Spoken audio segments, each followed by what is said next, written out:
In the last episode, I talked about the connection between music and kingship that we find in the Bible.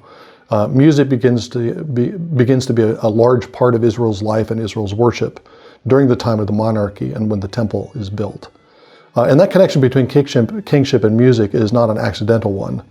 I pointed out in previous episodes that we have the development of musical instruments in the line of Cain.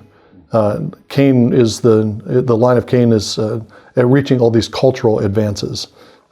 They introduce animal husbandry. They introduce metallurgy. Cain is the first man in the Bible who builds a city.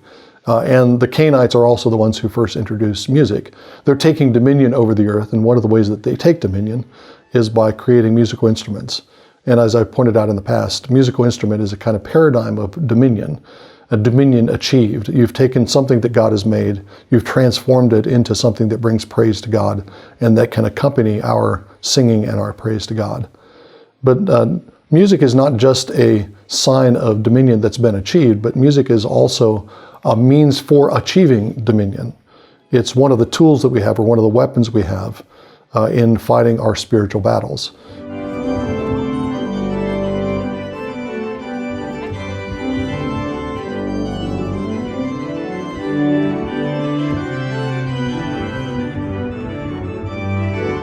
In fact, the first time we see David as king, David as crown prince, he's not fighting human enemies, and he's not fighting with any kind of weapons, with swords or even a sling and a stone.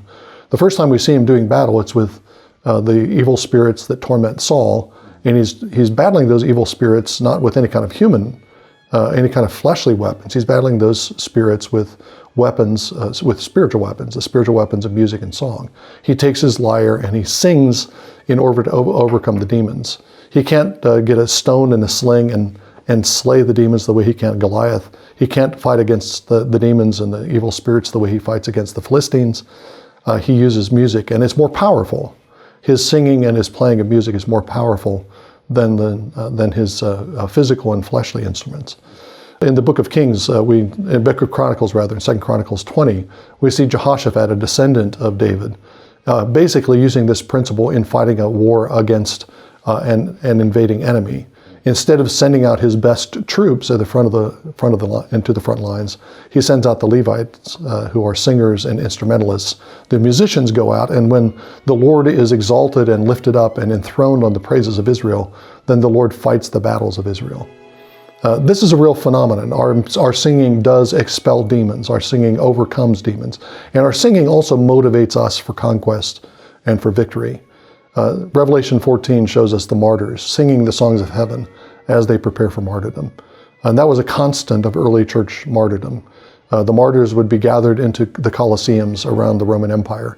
They would be prepared for the lions or for the stake. And they would be singing in order to strengthen them and steel themselves for the battle that lies ahead. When we sing, we're prepared to be martyrs. When we sing, we're prepared to be kings. We sing because we are kings, and we sing in order to become more and more royal.